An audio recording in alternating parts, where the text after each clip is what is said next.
Үзэгчдээ 2 дугаар сургуулийн баримт тайлбар нэвтрүүлгийн шинэ дугаар эхэлж байна. Би Зэтгүүлж Батгэрэл баримт тайлбар нэвтрүүлгийг хүргэнэ. 7 өдрийн 5 баасан гарагийн оройн 21 цагаас та бүхэн баримт тайлбар нэвтрүүлгийн хүлээн авч үзэх боломжтой. Ингээд нэвтрүүлэг эхэлж байна. Анхаарлаа хандуулна.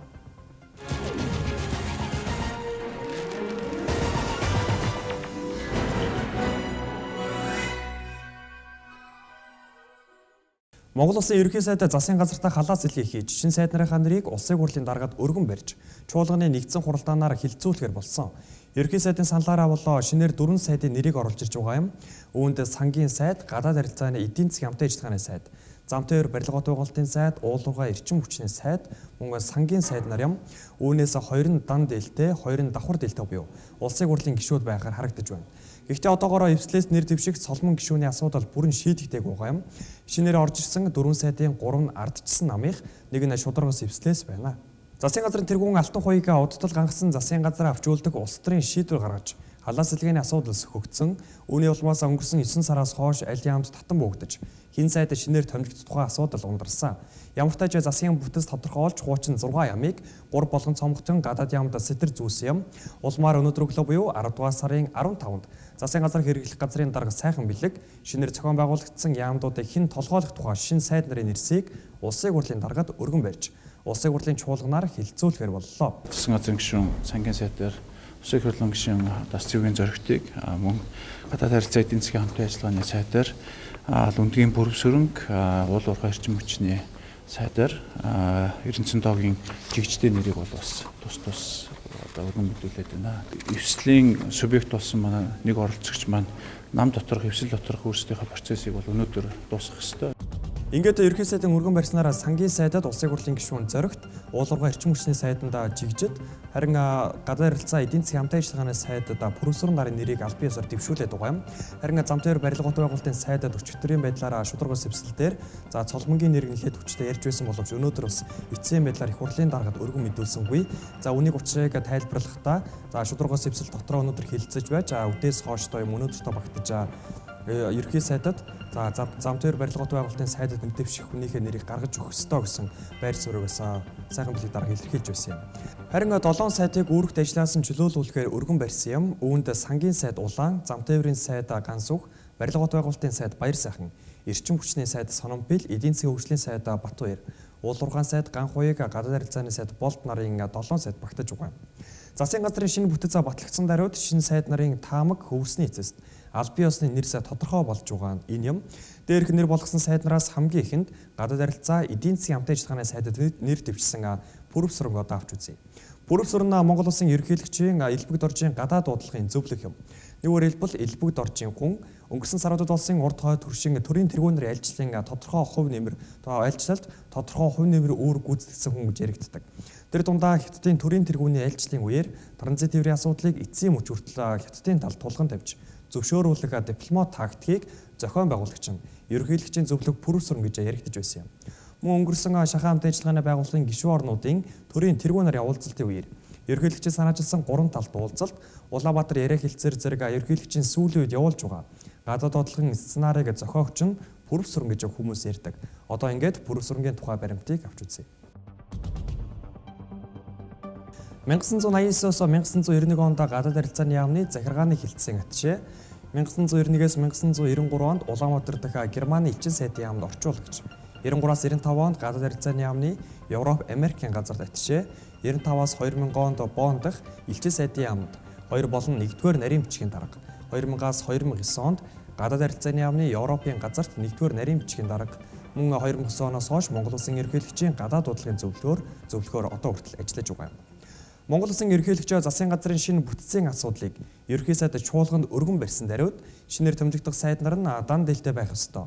Улсын хурлын гишүүд давхар сайдын алба хачдаг явдлыг үүгээр зогсоох хэрэгтэй гэсэн үүрэг чиглэлийг ерөнхий сайдд болоод улсын хурл дахь намын бүлгүүдэд өгч байсан юм. Тэгэхээр энэ хариуцлагатай холбоотой асуудлаа энэ одоо хяналтаа бие биендээ тавьдаг энэ боломжийг бид нар энэ цаг мөчөөс эхэлж бүрдүүлэх хэрэгтэй. Одоо энэ цаг мөчөөс эхлээд засгийн газрын гишүүн, их хурлын гишүүнээр давхар томилдог энэ явдлыг бол зогсоох хэрэгтэй. Ямар ч тач ерөнхийлөгч дан дээлтэй гишүүд гэсэн үүрэг чиглэл өгснөхийн хараар өөрийн хүнээ гадаад харилцаа хамтын ажиллагааны сайдад нэр дэвшүүлж чадлаа. Анхнаасаа бүтцийн өөрчлөлтөөр гадаад харилцааны яамны бүтцийг томруулсан. одоо байгаа сайдыг өөрчлөх гэсэн явдал боллоо гэдгийг улс төрчид ярьж байсан юм. Үүнээс үзүүлэн анхнаасаа ерөнхийлөгч гадаад харилцааны сайдын суудалд өөрийн хүнийг томилуулах санаатай байсан гэсэн хардал гарч байгаа. Зарим нэгэн албан бус их сурвалжийн мэдээлснээр гадаад харилцааны сайдад ерөнхийлөгчийн тамгын газрын дарга цагааныг мөн дэвшүүлж байсан хэмээн яригдаж байгаа. Ямар ч тач ерөнхийлөгч шинэ сайд нарыг дан дээлтэй байх ёстой гэсэн зарчим нь хувьсгалын болоод хувийн ашиг сонирхол агуулж үжээ гэсэн битүүхэн хардталтыг нийгэмд үүсгэж байна. Ерөнхийлөгч хэлбэгт орж улан профессор нар хоёул Ховд аймгийн уугуул иргэд гэдгийг энд сануулсан зүг баг. Дараагийн сайдын суулгах хөрлөгч болоо уулуурхай эрчим хүчний сайдад нэр дэвшигч жигжид юм. Ардчилсан намын тодтолтой тэрээр уулуурхай яамны төрийн нарийн бичгийн даргын үүр гүйцэтгэж хийж байсан юм. Өмнө бид бүхний таамаглаар бол засгийн газарт шинэ бүтэц бүрэлдэхүүн бий болсноор уулуурхайн сайд ганх хуйг буюу ардчилсан намын шонхор фракц засгаас нэг сайдын суудлаа алдах гэсэн зураглал боловсруулж байсан. Учир нь эрчим хүчний сайд байсан Сономбил нь шударгаас эвсэл буюу Монголын үндэсний ардчилсан намын гишүүн байсан юм. Шударгаас эвслийн бүлэг засгийн газрын шинэ бүтэц бүрэлдэхүүнийг дэмжихгүй гэсэн эхний санал нь ерхий сайдтай уулзсны дараа өөрчлөгдснөөр тус шинээр байгуулах яамд эвслийн хүн сайдаар очих гэсэн гаргалааг гаргаж байсан. Гэвч шударгаас эвслийн гишүүнийг уулуурхай эрчим хүчний сайдаар бус замтай өрөө барилга бот байгуулалтын сайдаар томилохоор болж эвслийн бүлэг одоо энэ асуудлаар ярилцаж байгаа. Улмаараа ерхий сайдын шударгаас эвсэлтэй хийсэн тохирооны дараа ардчилсан намдах шонхор фракцийн гэгдэх ганх хуйг хусагдах гэсэн таамаглал өөрчлөгдөж шонхор фракцийн хүн болох жигжид уулуурхай эрчим хүчний сайдаар томилогдохоор болоод байгаа. Энэ юм эндээс харуул алтан хуйг ерхий сайд хэрхэн сайн зохион байгуулагч зуучлагч гэдэг нь тодорхой харагдаж байгаа. Жигжид нь Монгол Ардын намын гишүүн байсан бөгөөд Япон улсад элчин сайдаар томилогдож байсан эрх юм. Улмаараа 2012 оны 9-р сараас эхлэн ардчилсан намд илсэн уулуурхай яамны төрийн нарийн бичгийн даргын үүр гүйцэтгэж хийж яваад гэнэтхэн уулуурхай эрчим хүчний сайдад нэр дэвшээд байгаа нь энэ юм. Ингээд жигжидийн тухай зарим баримтыг одоо хүргэе. Жигжид нь 1990-с 1996 онд гадаад харилцааны яамны Аз Африкийн газарт 2 дугаар нарийн бичгийн дарга мөн зөвлөх хийж байсан. 96-аас 2000 онд Монгол улсаас Япон улсад зугаа элчин сайдын яам зөвлөх, 2000-аас 2004 онд гадаад харилцааны яамны Аз Америкийн газарт зөвлөх, 2004-өөс 2006 онд Монгол улсаас Япон улсад зугаа элчин сайдын яамд элчингийн зөвлөх, 2006-аас 2011 онд Монгол улсаас Япон улсад зугаа онц бөгөөд бүрэн ирэхэд элчин сайд 2012 оны 9-р сараас эхлэн уулуурхай яамны төрийн нарийн бичгийн даргын төр орлон гүйцэтгэгчээр ажиллаж байсан юм. Ямар ч тач ардчилсан намын шонхор фракц засгийн газар дахь квота хിവэр авчуулдаг зураглал ажиглагдаж эхэллээ. Өмнөхөө баримт тайлбар нэвтрүүлгээр ярьж байсанчлан шонхор фракцын тэргүүн нь одоогийн улсын хурлын дарга инх болд юм. Сүүлийн үед инх болд алтан хуйг нарын харилцаа таагүй байгаа энэ үед шонхор фракцын засагдах квотыг багасгуул засгийн газрын хэтийн төлөвт таагүй нөлөөлөх байдал ажиглагдаж байсан. Үүнийг ч мөн ерхий сайд бодолцож ийм тохироо хийсэн бололтой. Дараагийн таамаглаагүй сайдаар нэр дэвшигч бол улсын хурлын гишүүн Даш Цэвгийн зоригт юм. Засгийн газрын бүтцийн өөрчлөлт үүнийг дагсан нам эвслүүдийн засагдах квота хадгалж үлдгэсэн тэмцэл. Монгол Ардын Хувьсгалт нам буулт хийвүү, аль эсвэл яалагдал хүлээвүү гэдэг асуудал сангийн сайдад нэр дэвшигч зоригтыг даган гарч ирсэн юм. Үзэж та бүхэн мэдэж байгаа сангийн сайдын албанд шударгаас эвслээс буюу Монгол Ардын Хувьсгалт намын гишүүн улаан томилогдож ажиллаж байсан юм. Бүтцийн өөрчлөлт ил болсон цагаас хойш олон нийтэд бусад 3 яамыг хэн толгойлох тухай ярьж байсан ч сангийн сайдад шинэ хүн томилогдох нь гэсэн харж аваагүй байсан юм. Харин үүнийг анхлан мэдрүүлсэн явдал нь Монгол Ардын Хувьсгалт намын дарга экс ерөнхийлөгч энхүү хоёрыг тойрсон асуудал болоод энхүү хоёрын Монголд ирсэн явдал байсан юм. Бүтцийн өөрчлөлт гарсан даруйда шударгаас эвслийн удирдлагаас мэдээлэхдээ бид засагт орж ажиллахдаа тодорхой гэрээ байгуулсан. Тус гэрээнд эвслээс 4 сайд байна гэж заасан. Иймээс бүтцийн шинжилэн гэрээндээ захирагдаж зарчмын дагуу явах ёстой. Бид ерхий сайдад бат итгэж байна гэсэн утга бүхий мэдээллийг тэр бич дагуу бат зэрэг шийлэг тамбад нарын хүмүүс хэлж байсан. Гэтэл экс ерөнхийлөгч энх хоёроо Солонгосын иргэн болох нь гэсэн худал мэдээлэл цацагдсан тухайн үед Монгол Ардын Хувьсгалт намын удирдлага хэлэхдээ энэ бүхэн санаатаа хийгдэж байна.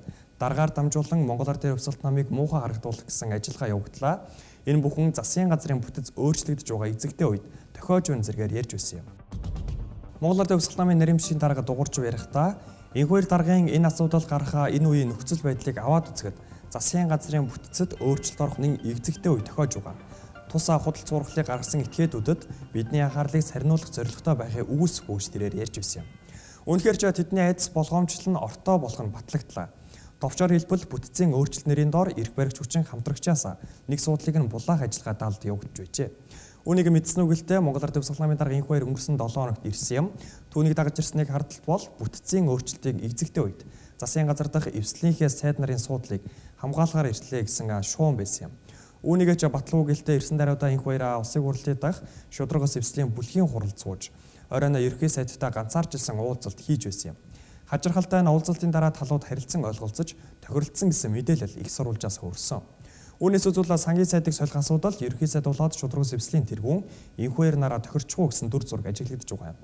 Учир нь сангийн сайдын оронд замтын барилгын байгуулалтын сайдын албанд хувьсгалт намын гишүүн Цоломгийн нэр яригдж байгаа юм. За нөгөө төгөөрөө Монгол улсын 2015 оны төсвийн төслийг ихэд хил амтаа боловсруулж улсын хурлаас буцаагтаад байгаа. Энэ нь ардчилсан нам дахь зарим фракцуудын эрх ашигт нийцээгүй улмаас улаан сайдын суудалтаа хариуцлага тооцоог хардалтыг хотын дарга Батүлийн удаа дараагийн яриа мэдэгдэл төрүүлж байгаа юм. Тэгвэл одоо зоригт гэж хэн вэ гэдгийг харъя. Зоригтонд 2012 оны улсын хурлын сонгуульд Уурхангай аймгийн тойргоос намын нөхөр Батгүйтэйгээ хамт ардчилсан намаас нэр дэвшсэн юм. Тэд сонгуулийн дүнгээр ялгтал хүлээсэн хэдий ч ялалт авсан Монгол Ардын намын гишүүн болох Чин зориг Төмөрхүү нар насан туршаагүй хүүхэд сонгуулийн сурталчилгаанд ажиллуулсан гэсэн үндслээр шүүхээс нэрийг нь татаж зоригт Батгүй нар улсын хурлд орж ирсэн юм. Нэггээр хэлбэл нэлээд бодлоонтойгоор улсын хурлдаа сонгогдсон гишүү юм. Зоригтон 1989-оос 1991 онд материалын эмхсэг нэгдлийн 1-р орлогч захирал, 91-ээс 96 онд одоодоо компани дэд захирал, 96-аас 99 онд төрийн эмчийн агентлагийн дарга, 99-аас 2000 онд төрийн эмчийн хорооны дарга, 2000-аас 2008 онд Монгол Шуудан банкны төлөөлөн удирдах зөвлөлийн даргаараа тус ажиллаж байгаад 2008-аас 2012 онд Монгол Улсын их хурлын гишүүн, 2011-ээс 2012 онд Улсын хурлын эдийн засгийн байнгын хорооны дарга, 2013 оноос Монгол Улсын их хурлын гишүүнээр дахин сонгогдсон ажиллаж байгаа юм. Хажиргалтай зоригт гишүүний засгийн газрын бүтцийн өөрчлөлтийг эсэргүүцэж байсан хүний нэг юм. Тэрээр бүтцийн өөрчлөлтийн асуудлыг улсын хурал байнгын хороогоор хилцэж байх үеэр ингэж ярьж байжээ. Улсын хурлын гишүүн засгийн газрын үйл ажиллагааны бодит бүтээн байгуулалтыг хийж байгаа яамдыг нийлүүлж байгаа нь буруу гэж үзэж байна. Жил 9 сарын хугацаа үлдсэн энэ хугацаанд шинэ хүмүүс томилогдсон, ажилтаагаа танилцсан, шинэ бодлого гаргана, ингэснээр цаг алдна, хурд саарна. Эцэст нь засгийн газрын үйл ажиллагаанд сөрөг нөлөө үзүүлнэ. Өмнө нь яамдыг салгаж буцаа нийлүүлж байсан иймээс засгийн газарт бүтцийн өөрчлөлт хийснээр шинэ зүйлд хүрэхгүй гэж тэрээр ярьж байжээ. Ээлжид шинэ сайдад нэр дэвшигч бол замтын барилгын байгуулалтын сайд улсын хурлын гишүүн Цолмын юм. Цолмон болоо шударгаас эвсэлдэх Монгол Ардын хувьсгалт намын гишүү юм. Эдгээр түүний нэрийг аль бие усаар их хурлд өргөн мэдүүлээгүй ч хэлээ. Ардчилсан нам болон эвслийн бүлгийн хурлаар нэлээд нухацтай яригдсан магадлал өндөртэй байгаа хүү юм. Өмнө нь бидний таамаглаж байснаар болоо энэхүү яамд барилгын байгуулалтын сайд асан баяр сайхныг томилох болов гэсэн таамаг байсан. Учир нь баяр сайхан нь ардчилсан нам төдийгүй нам дотроо жин дарах мүүдэн фракцийн гишүүн гэсэн тодтоглоно. Шинээр бүрдэх яамд түүний нэрийг бат барьж байсан ч ийхүү өөрчлөгдлөө. Игтэй өчигдөр буюу 10 дугаар сарын 14-нд Цоломгийн нэрийг ардчилсан намын бүлгийн хурлаар авч ярилцсан. Харин шударгаас эвслийн бүлэг дахин Цоломог сайд болох асуудлаар хуралдах шаардлагатай гэж үзэн өнөөдөр өглөө их хурлын даргад шинээр томилогдох сайд нарын нэрсийг өгөхөд Цоломгийн нэр байгаагүй. Үүний цаанаа шударгаас эвсэл ногдож байгаа 4 судал 3 босонтой холбоотойгоор Монголын үндэсний ардчилсан нам замтын барилгын байгуулалтын сайдын суудлыг авахаа улс төрийн ашиг сонирхол явагдаж байна гэж хардгаар байгаа юм. За ямартаач замтын барилгын байгуулалтын сайдад нэр дэвших өндөр магадaltaй байгаа Цоломгийн тухай баримтыг одоо үзье. Дэлгэцэнд анхаарлаа хандуулно. 1990-1992 онд хөтөлбөрийн сайд, 92-оос 94 онд ЮНЕСКОгийн үндэсний комиссд ерөнхий нарийн бичгийн дарга, 95-аас 96 онд Болгар улсад онц бөгөөд бүрэн ирэхэд элчин сайд, 1996-аас 2000 онд Оросын Албаны улсад онц бөгөөд бүрэн ирэхэд элчин сайд, 2006-аас 2008 онд Монгол Улсын засгийн газрын гишүүн барилгын байгуулалтын сайд, 2008-аас 2012 онд үндэсний шинэ намын дарга, 2012 оноос Монгол Улсын их хурлын гишүүн, 2012 оноос Монгол Улсын их хурлын аюулгүй байдал гадаад бодлогын байнгын хорооны даргаар ажиллаж байгаа юм. Яг одоогор бол төмөр замын цэргийн асуудлаар эрх баригч хүчин 2 вагдаж, өргөн нарийн цэргийн хэрүүл удтал үргэлжлээд байгаа. Яг энэ үед тус салбарыг хамаарах сайд нь эрх баригч намаас бус эвслийн буюу шударгаас эвслийн хүн хамаарахаар боллоо. Мөн өчтөр эрүүл мэндийн сайд удавлыг огцруулж оронд нь жамбал жавыг томилох тухай яриа ордонд хүчтэй өрнсөн. Ардчилсан намын бүлгийн хурлаа шударгаас эвслийн бүлгийн хурлаарч энэ асуудал яригдсан юм. Гэвч өнөө өглөө их хурлын дараагаад өргөн мэдүүлснээр шинэ сайд нарын дунд эрүүл мэндийн шийдсэн шинэ сайдын нэр байсангүй. Гэхдээ чуулган байнгын хороогоор хилцэж байх үед гэнэт орж ирэх магадлал өндөр байгаа юм. Гэхдээ өнөөдөр сайдын судлаас нь татан буулгах 7 сайдын дунд мөн л эрүүл мэндийн сайд удавлын нэр багтаагүй гэдгийг энд хэлэх нь зөв баг. Жамбал жавна 1949 онд Архангай аймгийн Хотонд суманд төрсэн одоо Монмис эмнэлгийн зөвлөх эмчээр ажиллаж байгаа. Өмнө нь улсын клиникийн төв эмнэлгийн дараагаар ажиллаж байсан бөгөөд эмнэлгийн бүх хэсэгт ажиллаж байсан туршлагатай хүн юм. Харин улс төрийн сонгуульд ажиллан Монгол Ард Авсгалт нам, Монгол Ард Авсгалт намын гүйцэтгэх товчооны гишүүн Хаанул дүүргийн Монгол Ард Авсгалт намын мянгатын дарга юм байна. Түүнээс гадна Жамбал Жав нь намбарын инх хоёрын эмч гэдгээр олонд илүүтэй танигдсан хүн юм. Инх хоёр хоригдож өсгөлэн зарлаж, бин мод хуясаглан Жамбал Жав түүний эрүүл мэндтэй холбоотой асуудлаар олон нийтэд мэдээлэл өгч байсан эмч хүн юм. Одоогоор зам тээвэр барилгын байгуулалтын сайд болон эрүүл мэндийн сайдын асуудал эд яригдж байна. Учир нь хуучин засгийн газарт шударгаас эвслээс 4 сайд байсны 3 нь Монгол Ард Авсгалт нам, 1 нь Монголын үндэсний ардчилсан намын сайд нар байсан юм. Харин одоогийн байдлаар Монголын үндэсний ардчилсан намын их тодтолтой Сономбил сайд солигдож, нэмж Монгол Ард Авсгалт намын сайдын суудал авбал буюу цолмон сайд болвол Монголын үндэсний ардчилсан нам нэгч сайд үлдэх юм. Иймээс Монгол Ард Авсгалт намын хамаарч байгаа 3 сайдын суудлаас нэгийг нь Монголын үндэсний ардчилсан нам авахтлаар шударгаас эвслийн бүлэг дотроо ярьж байгаа нэрээ ерөнхий сайдад өгнө гэсэн мэдээлэл байгаа юм. Хөтөлбөрийн дараагийн хэсэгт шинжлэлийн засгийн газрын шинэ бүтэц бүрэлдэхүүнд нам эвсэл фракцуудын гишүүдийн судал хэрхэн хадгалагдсан талаарх баримтыг авч үзнэ. Мөн өмнөх засгийн газрын бүтэц бүрэлдэхүүн шинжилэн найруулагдсанаар ямар чанарын болоод тооны өөрчлөлт гарч байгааг ярих болно.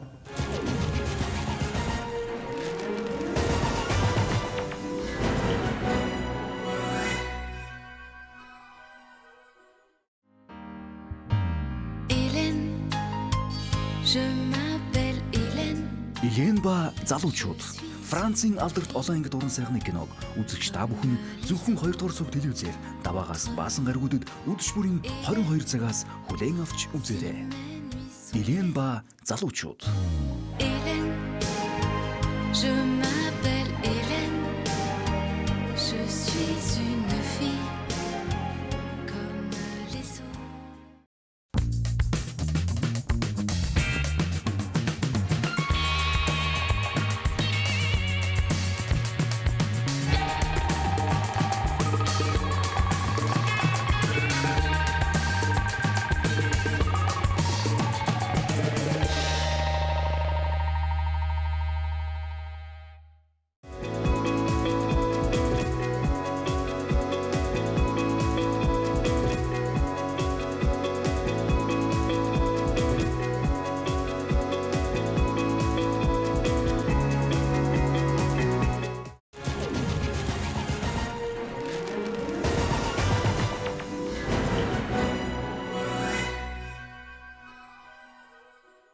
Эргээд нэвтрүүлэгтээ тавтаа морил та 2 дугаар сав телевизээр баримт тайлбар нэвтрүүлгийг хүлээн авч үзэж байна. Нэвтрүүлгийн өмнөх хэсэгт засгийн газрын шил сайд нарын нэрсийг та бүхэн танилцуулсан байгаа. Харин одоо хуучин засгийн бүтцэд ба бүтэц бүрэлдэхүүнд өөрчлөлт орсноор нам эвсэл фракцуудын суудлын тоо хэрхэн өөрчлөлт орсныг хүргэнэ. Хуучин засгийн газрын бүтэц бүрэлдэхүүн 19 сайттай байлаа. Үүнээс 4 сайд нь шударгаас эвсэлт юм. Эвсэлтэд хамаарч байгаа юм. Үүнд шадар сайд тэр биш дагав, эрчим хүчний сайд Сономбил, эрүүл мэндийн сайд Удвал, сангийн сайд Улаанаар багтаж байгаа. Харин иргэний зэрэг ногоо намд нэг суудал буюу намын дарга оюун байгаль орчин ногоо өгчлийн сайдын албыг хашиж байгаа юм. Ингээд үлдсэн 14 сайдыг ардчилсан намд оногдож байлаа. За ардчилсан намын хуучин оногдож байсан 14 сайдыг фракцаар навч үзье. Алтан гац фракцаас ерөнхий сайд Алтан хуй, хөтөлбөрийн сайд Санж Метов, засгийн газрыг хэрэглэх газрын дарга сайд Сайхан бэлэг, харин Монголын ардчилсан холбоо фракцаас соёл спорт аялал жуулчлалын сайд Оюун гэрэл, зам тээврийн сайд Ганс уг, үйлдвэр хөдөө аж ахуйн сайд асан Баттулга байсан боловч түүний орондоо төвдөнд орж томилогдсон. Харин Монголын үндэсний төвшөлт нам буюу Мүүдэн фракцаас барилга бот байгуулалтын сайд Баяр сайхан, Батлан хамгааллын сайд Бат Эрдэн, эдийн засгийн хөгжлийн сайд Батбаяр. Харин Шохор фракцаас уулуурхаан сайд Ган хуйг, Хүн амын хөгжил нийгмийн хамгааллын сайд Эрдэнэ нар. Харин нэг ардчил фракцаас Хуульцан сайд Тэмүүжин, боловсрал шинжилх ухааны сайд Ган Төмөр, Зүүн хойд Аз фракцаас гадаад харилцааны сайд Болдо томилогдсон ажиллаж байсан юм. Ингээд Алтан гац 3, Моох 3, Мүүдэн 3, Шонхор 2, нэг ардчил 2, Зүүн хойд Аз 1 гэсэн сайдын суудлыг тус хуучин засгийн газарт хашиж байжээ.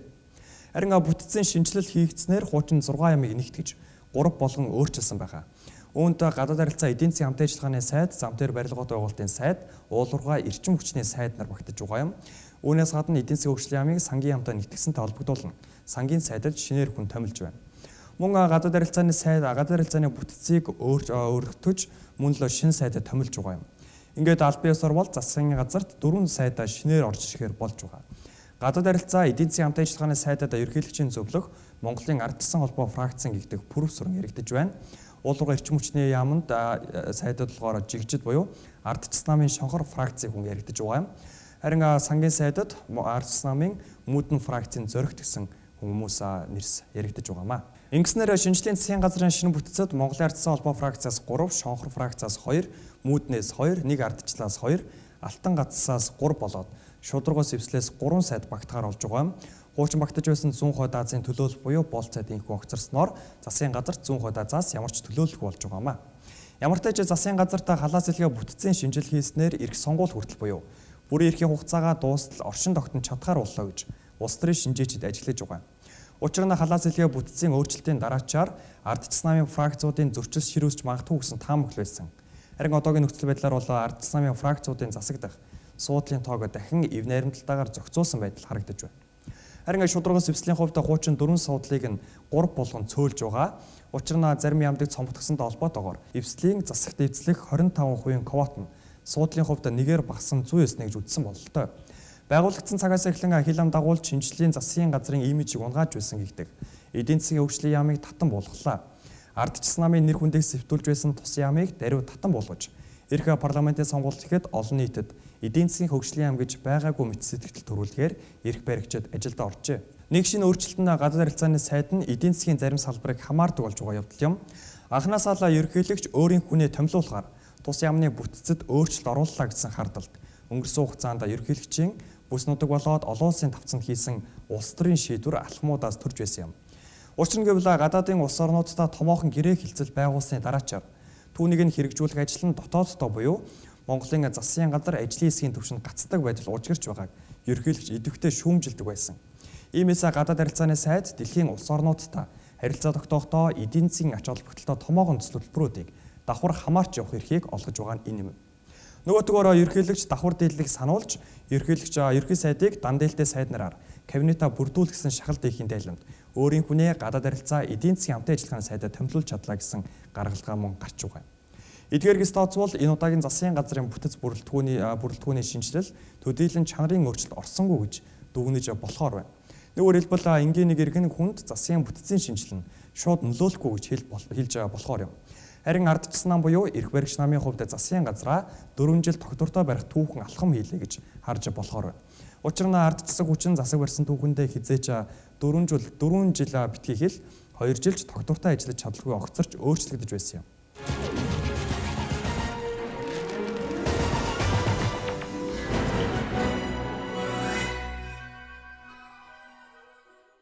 Үзэгчдээ баримт тайлбар нэвтрүүлгийн энэ удаагийн дугаар өндөрлөж байна. Та баримт тайлбар нэвтрүүлгийн шинэ дугаарыг 7 хоног бүрийн лавг баасан гарагийн 21 цагаас хүлээн авч үзэх боломжтой. Баяртай үзэгчдээ.